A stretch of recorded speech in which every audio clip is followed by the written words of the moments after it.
All right, guys, I'm going to jump right into it today, okay? Who here has any brothers? Well, you're on a team anyway, so it's, you got some teammates that are like brothers, okay? So I want to tell you a quick story. So there's this group of 5 brothers, and they're archers.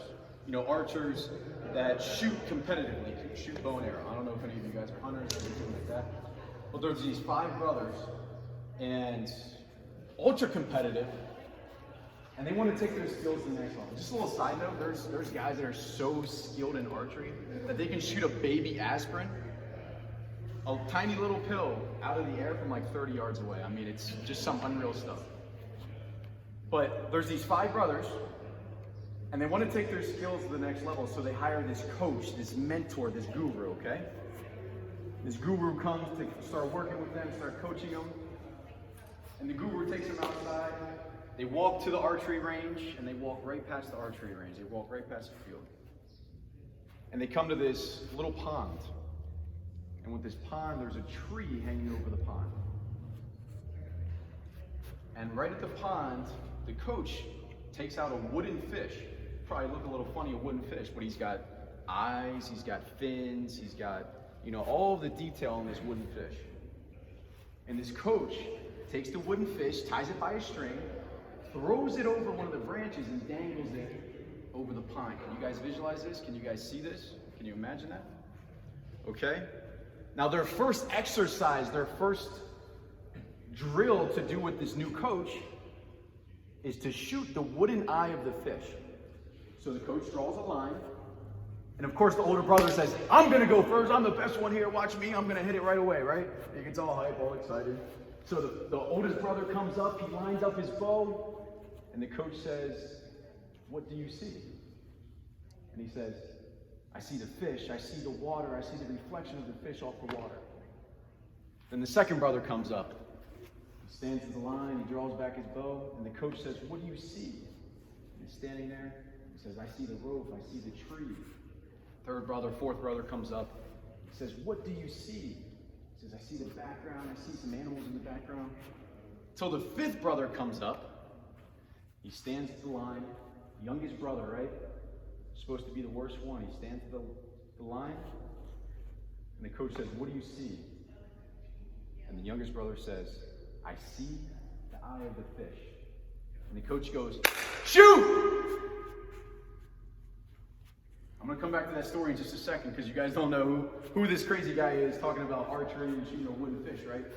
So, quick background about me. I was once on this journey. I wanted to be a professional baseball player.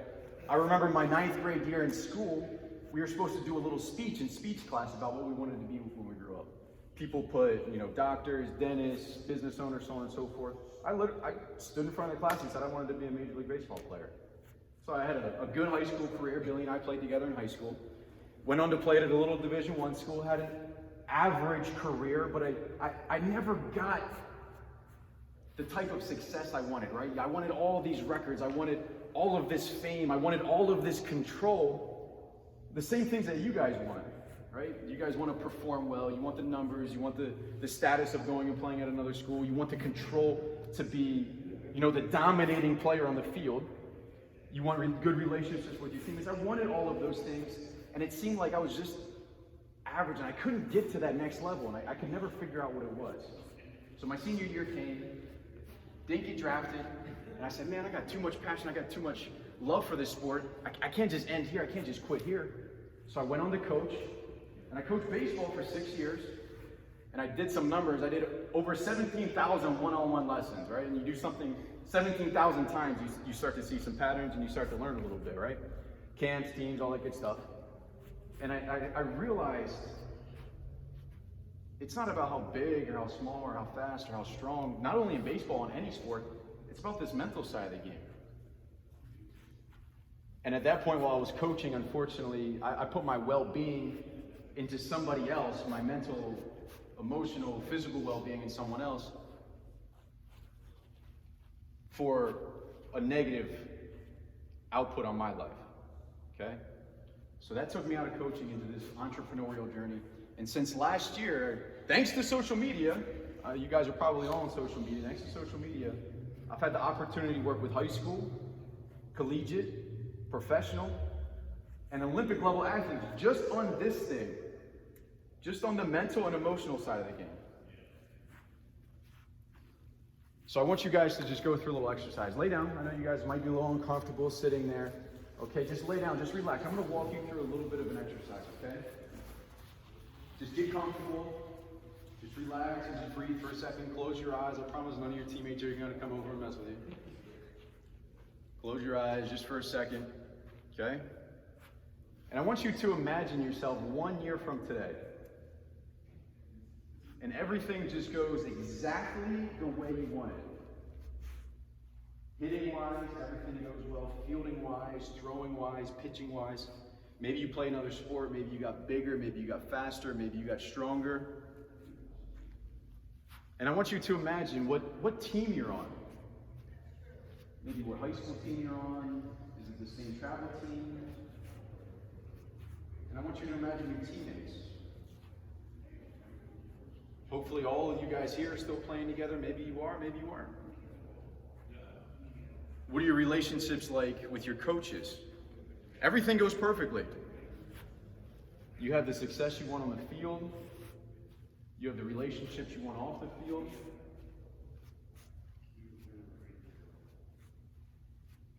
Just let that soak in for a second. Okay?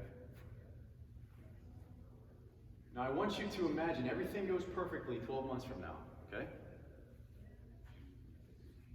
And you get 20 minutes. You get 20 minutes to travel back in time. That's it, 20 minutes. To travel back in time to today.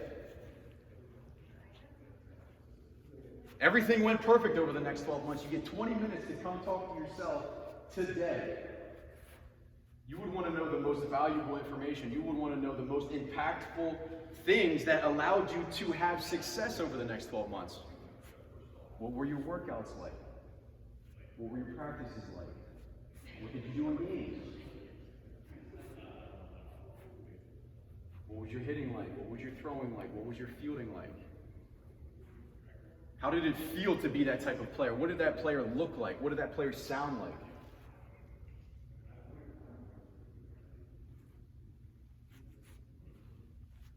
Now when you're ready, just open your eyes.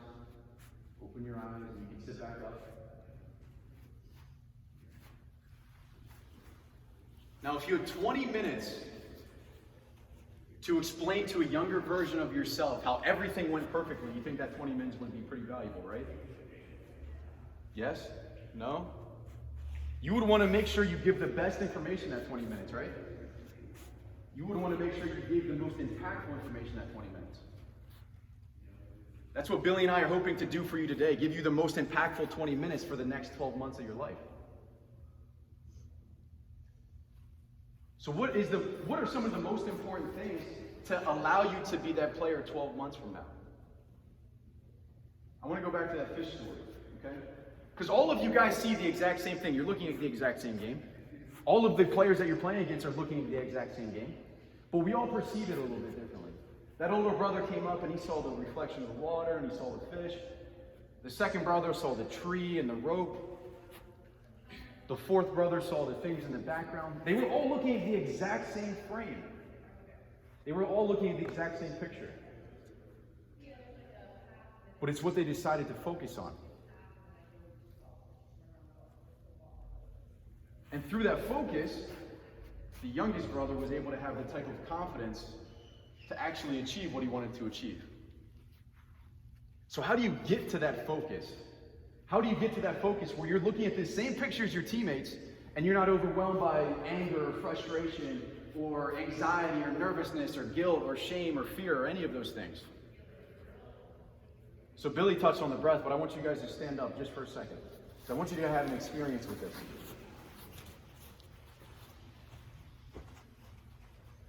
Billy gave you some good breathing exercises for the action, okay? I want you to close your eyes. I want you to close your eyes and just start breathing. Just feel your breath, okay? You breathe in through your nose, you breathe in through your mouth. What do you usually do? Just breathe, just breathe, just breathe. There's no right or wrong here. Just feel your breath. Now try to speed your breath up a little bit. Start breathing a little bit faster. Try to feel your chest expand. Try to go faster so you can hear it through your nose. Speed it up, speed it up, speed it up, speed your breathing up. Even faster, faster, faster, faster, faster. Like you just ran some sprints. Speed it up, speed it up. Go a little bit faster.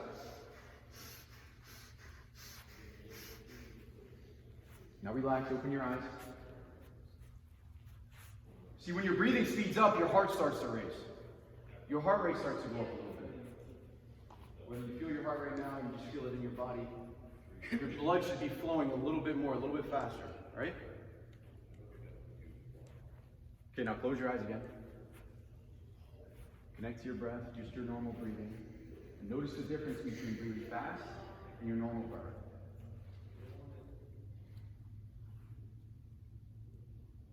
Now try to slow your breathing down. Take longer inhales.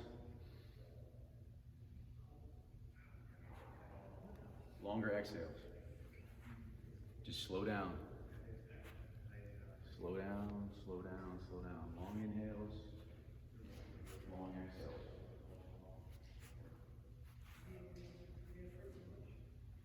Okay, you guys can open your eyes. So show of hands, who's ever heard of the term flow? Or anything along those lines, right? You're in the zone. You guys have all had that experience playing. At your age, you've had it at least a couple of times where everything just seems to click perfectly, right? If you want to be that fifth brother where you're focusing on that one narrow thing,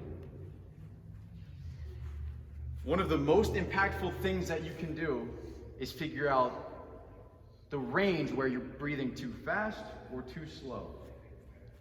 Every single one of you to get into that zone of flow or in the zone falls somewhere in between breathing too fast and breathing too slow. But here's the thing we don't even realize. I didn't realize this till I was a Division I athlete.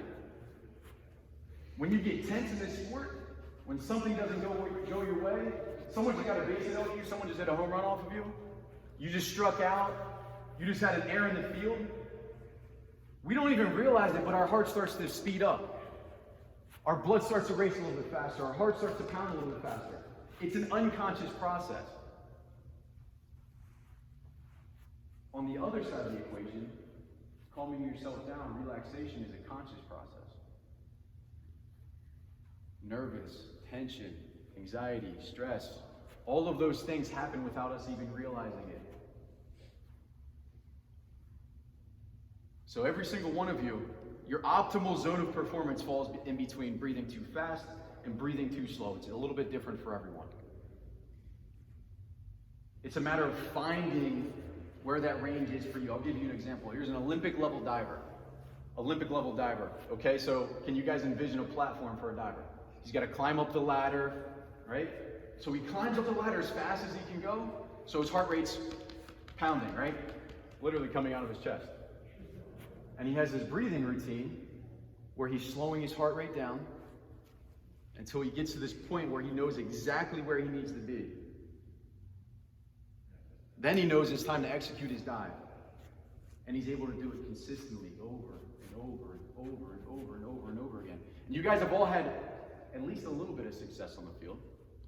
It's a matter of how do you do it consistently? How can you be that confident version of yourself more consistently? So understanding that your perfect performance falls in between breathing too fast and breathing too slow. I'll give you just a little structured way to approach this thing instead of just saying, okay, I got to speed up or I got to slow down. Because breath is an extremely complex process, right? And I'm almost done here, so you guys can just, hang in there for just a minute, okay? I'll give you a structured approach, okay? 4, 2, 6. You can run through a ton of different breathing patterns that collegiate, professional, Olympic level athletes will do. A bunch of different patterns, right? But understand this. When you inhale, just like I had you guys do breathing fast, your heart starts to race up. When you exhale, your heart starts to slow down. So 4, 2, 6 is breathing in for 4, holding for 2, and out for 6. So let's just go through it, okay? So I'll go through it with you, all right? So inhale, 2, 3, 4, hold it. 1, 2, exhale. 2, 3, 4, 5, 6. In for 4, 2, 3, 4. Hold for 2, 1, 2. Out for 6, 2, 3, 4, 5, 6.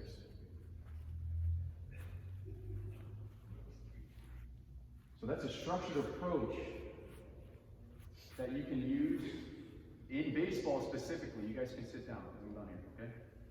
That's a structured approach that you guys can use. 4, 2, 6. In all of these gaps that happen in the game. Is anyone familiar with game gaps? So, real quick, they did a study of a Major League Baseball game, and they concluded that the game's actually played live, other than pitcher and catcher, it's played live less than 5 minutes a game. Where the ball's hit, it's in play, and the fielders are running, and the base runners are running, less than 5 minutes. Your guys' games last 2 hours, right? 5 minutes. So you got a lot of game gaps between innings, between pitches, when you're in the dugout, before at bats. You got a lot of downtime, and that's where you really start to mess yourself up, where you actually start to help yourself on this side.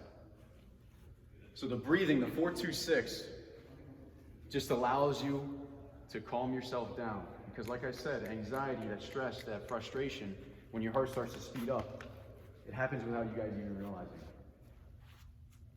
So my hope is one of you guys, just one of you guys, if one of you guys take this and use it, I guarantee you over the next 12 months it'll make a world of difference. Guaranteed. Guaranteed.